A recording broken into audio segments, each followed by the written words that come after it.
விக்கிரவாண்டி இடைத்தேர்தலில் போட்டியிடாதது அரசியல் வியூகம் என்று அதிமுக கூறியுள்ள நிலையில் திராவிட கட்சி என்ற அடிப்படையில் அதிமுகவின் வாக்குகள் தங்களுக்கு கிடைக்கும் என்று திமுக கருதுகிறது. அங்கு தேர்தல் களம் எப்படி இருக்கிறது என்று பார்க்கலாம்.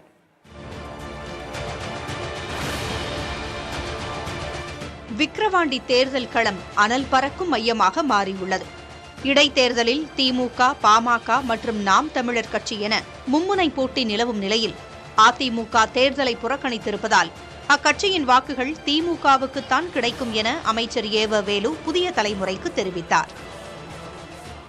அதிமுக என்பது அவர் தேர்தலில் நிற்காத காரணத்தினால் பெரும்பான்மையான வாக்குகள் திமுகவுக்கு வருவதற்குத்தான் வாய்ப்பு இருக்கிறது. காரணம், அதிமுகவினுடைய நிறுவன தலைவராக இருந்த மக்கள் தலைவர் எம்ஜிஆர் அவர்கள் திராவிட முன்னேற்ற கழகத்திலே அவர் பொருளாளராக இருந்தவர்.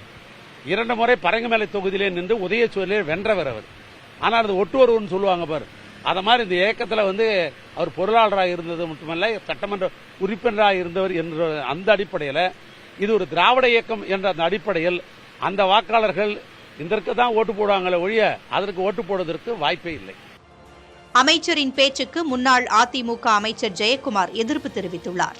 அன்னைக்கு ஏவா வேலை அடையாளம் காட்டினதே அதிமுக தான். ஆனா அப்படி அதிமுக அடையாளம் காட்டப்பட்டு அதிமுக வளர்ந்தவர் இப்ப இன்னைக்கு பாத்தீங்கன்னா எந்த அடிப்படையில் இந்த கருத்தை சொல்றாரு இவரு? திமுக அற்ற குழுத்த அறுநீர் பறவை போல குளந்தேடி பறக்க கொக்கு போல எங்க பதவி கிடைக்கும், எங்க சுகம் கிடைக்கும் சொல்லிட்டு போற ஒருத்தர், அப்படிப்பட்ட ஒருத்தர் பாத்தீங்கன்னா கொஞ்சம் கூட வெக்கம் இல்லாம இன்னைக்கு எங்க ஓட்ட கேட்கறது எந்த விதத்துல கட்சி கழிச்சுட்டு எங்க கட்சியோட சேர்ந்துடலாமே இது சொல்றதுக்கு. அதிமுகவும் தேமுதிகவும் தேர்தல் களத்தில் இல்லாத நிலையில் விக்கிரவாண்டி இடைத்தேர்தலில் அதிக வாக்குகள் பெற்று எதிர்க்கட்சியினரை டெபாசிட் இழக்க வைக்க வேண்டும் என திமுக அமைச்சர்களும் நிர்வாகிகளும் களப்பணியாற்றி வருகிறார்கள்.